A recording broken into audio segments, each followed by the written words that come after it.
Bunyi derapan kayu keras itu melumpuhkan tumpuan saya seperti pisau. Monitor saya berkelip-kelip dan menjadi gelap apabila meja saya teruyung hayang menjauhi dinding. Kabel kuasa tercabut dari soket. Tangan ibu saya masih menekan rata pada tepi, menolaknya ke tengah bilik seperti dia sedang menyusun semula perabot untuk jualan halaman. Kami akan memberikan bilik ini kepada Derek untuk studionya, katanya, tanpa bertanya, tanpa meminta maaf. Hanya mengumumkannya seperti ramalan cuaca. Awak boleh bekerja di ruangan bawah tanah. Abang saya muncul di ambang pintu, tangan dilipat di dadanya. Senyuman biasa itu sudah terbentuk.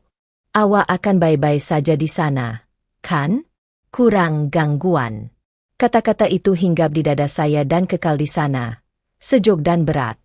Saya rasa rahang saya diketap kuat sehingga gigi saya sakit. 3 tahun file pelanggan. Beribu-ribu jam kerja reka bentuk, persediaan ergonomik yang saya jimatkan selama 6 bulan untuk dibeli. Semuanya tiba-tiba tidak bermakna kerana abang saya yang berusia 24 tahun memerlukan pencahayaan yang lebih baik untuk video TikTok-nya. Tangan saya menggeletar, tetapi saya menekannya rata pada paha saya supaya mereka tidak nampak. Baiklah, saya terdengar diri saya berkata, nama saya Megan. Saya berumur 28 tahun dan seorang pereka UX. Ini kisah bagaimana saya berhenti menjadi ATM keluarga saya dan mula menjadi panggilan bangun mereka. Satu perkataan itu, "Oke," adalah perkara paling berbahaya yang pernah saya katakan kepada mereka. Mereka mendengar persetujuan. Saya bermaksud selamat tinggal. Semasa membesar, saya sentiasa tahu bahawa skala di rumah kami tidak menentu. Saya adalah budak yang berjaga menyempurnakan projek sementara Derek bermain permainan video sehingga jam 3 pagi. Apabila saya memperoleh beasiswa untuk sekolah reka bentuk, ibu saya, Nancy, memeluk saya dengan cepat di dapur dan berkata, "Hebat, sayang. Awak sentiasa bertanggung jawab." Apabila Derek lulus kelas dalam talian, dia jarang sekali hadir. Ibu memesan kek tempahan khas dan menyiarkannya di Facebook seolah-olah dia telah menyembuhkan kanser. Selepas kolej, berpindah kembali ke tempat kami di Brooklyn terasa bijak dari segi kewangan. Sewa Manhattan sangat teruk, dan saya memberitahu diri sendiri bahawa ia hanya sementara. Apa yang sebenarnya berlaku ialah saya menjadi ban tidak rasmi isi rumah. Sokongan teknikal dan penyelesai masalah tanpa sesiapa yang mengakui perubahan itu. Ia bermula kecil. Gaji ibu tidak mencukupi, jadi saya menanggung bel elektrik. Wi-Fi dinaik taraf untuk penstriman Derek, dan entah bagaimana bel itu jatuh ke kad saya. Kemudian Netflix, Spotify, pelan telefon, barangan runcit. Setiap kali kad saya memperbaharui secara automatik sesuatu yang tidak dapat bertahan tanpanya, saya rasa terdesak. Apabila Derek mengumumkan bahawa dia akan menjadi pencipta kandungan, ibu menganggapnya seperti langkah kejaya yang sah. Dia hanya memerlukan sokongan, katanya terus. Sokongan bermakna saya membayar $600 untuk kursus TikTok yang tidak pernah dihabiskannya. Sokongan bermakna lampu cincin dan tripod dari Amazon. Sokongan bermakna penyelesaian masalah jam 2 pagi apabila gangguan internetnya berlaku di pertengahan jalan. Sementara itu, kerja sebenar saya, yang membayar semua bil yang tidak kelihatan ini, berlaku secara senyap di bilik tingkat atas itu. Saya telah membinanya sehelai demi sehelai dengan wang saya sendiri. Meja, kerusi, monitor, tablet melukis. Pejabat skim yang membezakan antara mendapatkan pelanggan dan mendapatkan pelanggan sebenar. Tetapi setiap kali ibu menyebutnya, dia akan berkata, Megan sangat bernasib baik kerana dia boleh bekerja dari rumah. Bertuah? Seolah-olah semuanya jatuh ke tangan saya. Saya terus mengira dalam aplikasi nota saya. Sewa, utility, langganan, barangan runcit, peralatan Derek, Uber untuk ibu apabila dia tidak mahu menaiki kereta api bawah tanah. Setiap kali saya mengemaskininya, angkanya menjadi lebih teruk. Bahagian yang paling teruk, mereka benar-benar percaya bahawa merekalah yang paling bergelut. Derek akan mengeluh tentang betapa sukarnya untuk menjadi pencipta sambil duduk di dalam bilik yang saya bayar untuk pemanas. Ibu mengadu tentang harga sementara saya menggigit lidah. Tahu nama saya ada dalam separuh akaun untuk memastikan dia selesa. Malam itu, selepas mereka menuntut pejabat saya berbaring di atas katil, merenung siling. Daripada membuka Figma, saya membuka Zillow. Saya menaip Queen Studio dan mula menatal. Satu penyenaraian membuatkan saya terhenti seketika. Sebuah studio kecil dengan tingkap besar, lantai kayu keras, kabine dapur putih, tiada yang mewah, tetapi saya sudah dapat melihat ke mana monitor saya akan diletakkan, ke mana saya akan menyematkan rangka dawai, di mana saya akan meletakkan tumbuhan yang mungkin saya lupa siram, 2.200 sebulan. Apabila saya membandingkannya dengan apa yang telah saya curahkan ke dalam rumah ini sejak setahun lalu, saya sedar bahawa saya telah membayar bersamaan dengan lebih 8 bulan sewa studio itu tanpa apa-apa yang menunjukkannya yang sebenarnya milik saya. Keesokan paginya, saya memberitahu ibu bahawa saya ada mesyuarat pelanggan di Queens. Tuan Tanah, seorang wanita yang lebih tua dengan mata yang baik hati dan tidak bertolak ansur dengan drama, membimbing saya melalui ruang itu. Ia lebih kecil daripada gambar, tetapi ia bersih, tenang, dan yang paling penting, milik saya.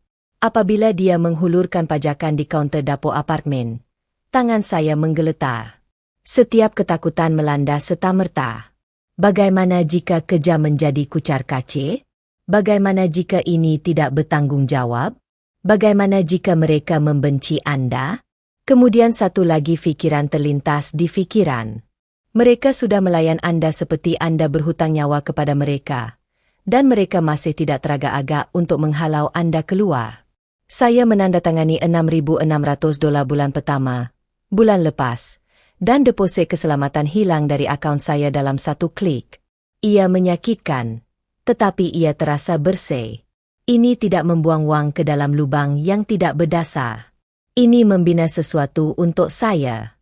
Saya menaiki kereta api pulang ke rumah petang itu, berhati-hati untuk mengekalkan ekspresi neutral apabila ibu bertanya bagaimana mesyuarat itu berjalan. Beberapa minggu berikutnya, saya mula berkata tidak dengan cara yang kecil. Apabila mereka bertanya apa yang hendak dipesan untuk makan malam, saya kata saya sudah makan. Apabila ibu menghantar mesej meminta saya menambah barang ke dalam penghantaran barangan runcit, saya menjawab bahawa bajet saya terhad. Wi-Fi terputus semasa siaran dererik, dan dia menaiki tangga dengan pantas mengharapkan saya membaikinya. Saya ada tarikh akhir, kata saya tanpa mendongak. Fikirkan. Dia berdiri di sana dengan terkejut, kemudian melangkah pergi. Dunia tidak berakhir. Di sebalik tabir, saya mengubah hidup saya secebis demi secebis. Pemacu keras, buku lakaran, pakaian, dan beg duffel. Saya memberitahu mereka bahawa saya sedang mengemas, membawa barang-barang ke stor. Unit storan itu kebetulan adalah apartemen baharu saya. Apabila mereka secara rasmi menukar pejabat saya menjadi studio Derek, lampu cincin murah dan kotak kasut tersusun di sudut, hampir semua yang penting bagi saya sudah hilang. Semuanya hilang beberapa minggu kemudian. Saya pulang ke rumah dan serta-merta perasan sesuatu yang tidak kena. Kerusi lipat murah dari ruangan bawah tanah itu terletak di tempat kerusi ergonomik saya dulu. Derek sedang melaraskan tripodnya tanpa diganggu langsung. Mana kerusi saya? Saya tanya. Dia hampir tidak menoleh ke belakang. Ibu menjualnya. Kami perlukan wang untuk mikrofon saya. Saya jumpa dia di dapur sedang membasuh pinggan. Awak jual kerusi saya? Saya kata tanpa bertanya. Dia mengangkat bahu. Kami dapat 250 untuknya. Derek memang perlukan mikrofon yang betul. Kami akan belikan awak sesuatu yang lain untuk ruangan bawah tanah. Saya rasa muka saya sejuk.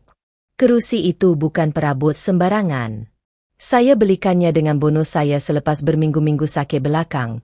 Membayangkan diri saya akhirnya bekerja seperti seorang profesional dan bukannya membongkok di atas meja dapur. Awak tak bagi, kata saya perlahan. Awak jual. Dan awak tak perlukan wang. Awak perlukan wang saya lagi. Rahangnya tegang. Jangan mulakan. Megan. Kita semua berada di bawah tekanan. Derek sedang cuba membina sesuatu. Saya mengeluarkan telefon saya dan membuka aplikasi nota yang telah saya kemas kini selama berbulan-bulan. Saya menghalakan skrin ke arahnya. Inilah yang saya maksudkan. Sewa rumah, utility, barangan runcit, langganan, Uber, kursus derek, peralatannya. Semua yang kau lupa, kau minta aku bincangkan. Dia mengimbas nombor-nombor itu. Wajahnya menjadi pucat. Ini tak mungkin betul. Kau membesar-besarkan.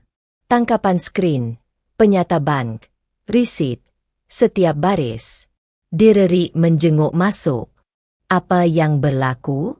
Ini tentang kerusi ke? Ibu, aku dah cakap dia akan panik.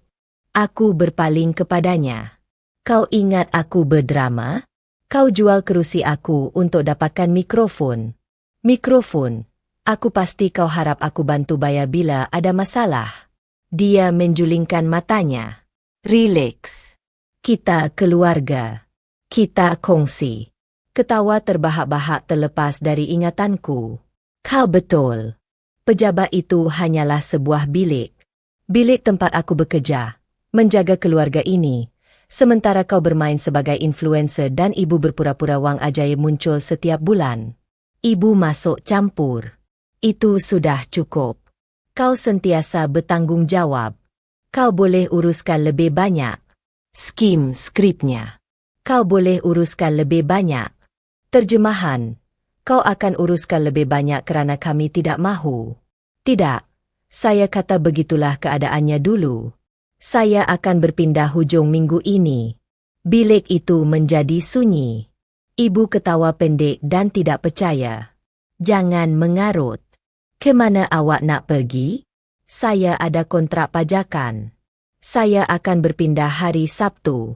Wajahnya berubah rasa tidak percaya, marah, dan takut. Awak tak boleh buat macam ni kat kami. Kami perlukan awak di sini. Saya tahu. Kata saya. Sebab tu saya buat macam ni. Sebab selagi saya di sini, tiada apa yang berubah. Pagi Sabtu, U-Haul berhenti. Ibu berdiri di pintu dengan senyuman nipis itu. Masih terfikir dia boleh pujuk saya untuk melupakannya. Saya membawa kotak-kotak melepasinya tanpa menjawab. Kemudian saya duduk di meja dapur dan menulis di atas sehelai kertas jumlah yang telah dibayar oleh Megan dalam tempoh 12 bulan yang lalu. Saya menyenaraikan semuanya. Sewa, utility, pelan telefon, langganan, barangan runcit, kursus derek, peralatannya, Uber, jumlah di bahagian bawah, 18,600. Saya mengambil sebatang magnet dan menampalnya di peti sejuk di tempat yang tidak boleh dilewatkan oleh sesiapa pun. Ibu mencapainya. Aku mengusap kertas itu dengan tanganku. Kau boleh baca. Kau tak boleh tanggalkannya. Matanya berkilat. Jadi, kau dah betul-betul selesai. Kau pergi sahaja. Aku takkan pergi dari kau. Kataku. Aku akan pergi daripada menjadi jaring keselamatan kau. Sebelum aku masuk ke dalam truk, aku duduk di atas katil buat kali terakhir dengan komputer riba terbuka. Aku log masuk ke setiap akaun yang masih terikat dengan namaku. Wi-Fi, Netflix, Spotify, pelan telefon, dan menukar kata laluan. Kemudian aku mengalih keluar maklumat pembayaranku sepenuhnya. Mereka akan memikirkannya apabila bel seterusnya tiba. Apabila aku beredar dari tepi jalan, aku melihat mereka di cermin sisi. Ibu dengan tangan memeluk dirinya sendiri. Derek mengeling antara truk dan kertas di atas peti sejuk. Rasa bersalah menyelubungi dadaku seperti selalu. Kemudian aku membayangkan studio baharuku. Cahaya matahari di atas lantai. Kunci di dalam poketku. Aku terus memandu. Keesokan paginya, aku terjaga di apartemen baharuku apabila telefonku bergetar di atas meja sisi. Panggilan terlepas daripada ibu dan Derek. Teks bertindih antara satu sama lain. Hubungi saya. Awak dah tukar kata laluan. Kami tak boleh log masuk apa-apa. Bel internet dah nak kena bayar dan ia lebih tinggi daripada yang saya sangkakan. Tolong betulkan ni. Kami tak mampu bayar ni tanpa awak. Saya yang dulu mesti dah ada dalam aplikasi perbankan saya. Numei duduk di situ merenung nama mereka. Kemudian meletakkan telefon menghadap ke bawah dan membuat kopi sambil ia berbunyi. Panggilan datang bertubi-tubi selama berhari-hari. Ibu terumbang-ambing antara rasa bersalah dan marah. Saya tak percaya awak sanggup buat macam ni pada keluarga awak sendiri. Kalau begitu saya minta maaf. Tolong telefon. Saya tak tahu macam mana kami nak selesaikannya. Mesej Derek adalah aduan yang disamar-samar sebagai kecemasan. Awak betul-betul matikan Wi-Fi. Awak rosakan stream saya. Saya biarkan kecemasan mereka tinggal di tangan mereka. Seminggu kemudian, suhu turun dengan kuat. Suara ibu kedengaran melalui telefon. Panik. Haba padam. Relau berhenti berfungsi.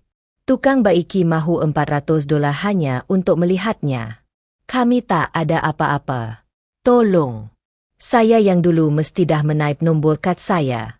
Awak ada telefon syarikat gas tentang pelan pembayaran tak? Saya tanya. Dia teragak-agak. Awak selalu uruskan perkara-perkara macam tu. Tepat sekali. Senyap. Kemudian Derek menjerit di latar belakang. Ini serius. Ibu menggigil. Awak betul-betul tak kisah ke? Saya akan tolong sekali, kata saya. Tapi bukan macam yang awak fikirkan. Kalau saya campur tangan, ada syarat. Syarat? Derek mencebik. Ini masalah kita, bukan urusan perniagaan. Pertama, saya bayar untuk pembaikan ini supaya awak tak menggigil. Lepas tu, saya tak tanggung bel awak sepenuhnya. Kedua, kita duduk dan teliti setiap dolar yang awak peroleh dan belanjakan. Kita buat bajet yang tak termasuk saya. Ketiga, Derek dapat pekerjaan sebenar. Gaji sebenar. Sekurang-kurangnya 300 sebulan daripadanya digunakan untuk rumah. Keempat, awak berdua berhenti layan saya macam ATM awak. Suara ibu menjadi perlahan. Jadi, awak pada dasarnya meminta kami hidup tanpa awak. Tidak, saya minta awak hidup seperti saya anak perempuan awak, bukan ban awak. Saya bayar 400 untuk pembaikan petang itu, dan jelaskan bahawa ini adalah kali terakhir saya menjadi dana kecemasan mereka. Keesokan petangnya, saya memandu pulang ke Brooklyn dan duduk di meja dapur mereka dengan komputer riba saya terbuka kepada hamparan kosong. Kami menyemak semuanya. Pendapatan, bel, apa yang dahulunya atas nama saya. Apabila tiba giliran Derek, dia mengangkat bahu. Saya sebenarnya tidak mempunyai apa-apa. Saya hanya cuba mengembangkan saluran saya. Itu bukan pendapatan, kata saya. Itu hobi. Jika out lebih besar daripada N, sesuatu akan berubah. Ibu melihat di antara ruangan, dan saya melihatnya tiba dengan cara yang tidak pernah ada ketika saya membuat liputan semuanya. Saya boleh mengambil shift lain, gumamnya. Dia berpaling kepada Derek. Dan awak perlu mendapatkan pekerjaan. Dia membuka mulut untuk berhujah, kemudian menutupnya. Kenangan menggigil di rumahnya sendiri lebih berkesan daripada mana-mana kuliah. 6 bulan kemudian, studio saya akhirnya terasa seperti di rumah sendiri. Cetakan permaidani murah yang saya reka sendiri. Meja di tepi tingkap. Saya menerima pelanggan yang lebih besar. Mula berkata tidak kepada mereka yang melayan saya seperti mesin layan diri. Daripada menggunakan setiap bonus untuk menutup kekosongan di rumah, saya membeli barang-barang yang menjadikan hidup saya lebih baik. Tilam yang lebih baik, fon kepala peredam bising, keahlian yoga. Apabila ibu menjemput saya untuk makan malam beberapa minggu selepas normal baharu ini, saya memandu pulang ke Brooklyn, tertanya-tanya apa yang akan saya temui. Dia menyelipkan sampul surat di atas meja. Di dalamnya terdapat cek sebanyak $100. Ia tidak banyak, katanya perlahan. Tetapi ini bayaran pertama untuk apa yang kami berhutang kepada awak, termasuk kerusi. Tekak saya terasa sesak. Saya tidak memerlukan wang itu. Apa yang saya perlukan adalah apa yang diwakili oleh sampul surat itu. Penghargaan. Derek tidak berubah dalam sekelip mata. tetapi dia mendapat pekerjaan di gudang. Impian penciptaan kandungan telah pudar secara senyap-senyap sebaik sahaja dia menyedari tiada siapa yang akan membiayainya lagi. Dan yang mengejutkan saya, dia tidak kelihatan marah mengenainya. Kali pertama dia datang makan malam dengan memakai kemeja kerja dengan namanya di atasnya dan berkata, "Saya diminta untuk menukar tali." Saya nampak sesuatu yang saya tak pernah nampak masa dia menjerit melalui webcam. Kebanggaan sebenar. Studio lamanya, bekas pejabat saya, telah menjadi bilik simpanan untuk bekalan kraf ibu. Suatu malam selepas ibu pergi ke dapur, dia berdehem. "Saya hantar awak 50 untuk demo untuk kursus TikTok. Saya tahu ia bukan jumlah penuh lagi, tetapi saya akan membayar balik semuanya." Saya mengangguk. "Terima kasih." Kami berdua tahu saya mendengar lebih daripada sekadar kata-kata. Perubahan terbesar ialah cara mereka melayan masa saya. Panggilan tengah malam tentang kata laluan berhenti. Jika ibu menelefon dan saya tidak menjawab, dia meninggalkan mil suara biasa dan menunggu. Kami masih bertengkar kadangkala. Tabiat lama tidak hilang kerana Anda menandatangani pajakan. Tetapi sekarang sudah ada barisan dan semua orang tahu ia benar. Orang kata dendam adalah tentang membuat seseorang menderita. Tetapi duduk di studio saya, melihat cahaya matahari melintasi meja saya menyedari dersi saya kelihatan berbeza. Dendam saya adalah menjalani kehidupan yang tidak lagi mereka kawal, memaksa mereka untuk membesar dengan keluar daripada peranan yang membuatkan mereka kecil. Ibu belajar membuat baju tanpa menganggap saya akan mengisi setiap jurang. Derik belajar bagaimana rasanya mencari wang sendiri. Dan saya belajar bahawa menyayangi keluarga Anda tidak bermaksud membakar diri Anda untuk memastikan mereka hangat.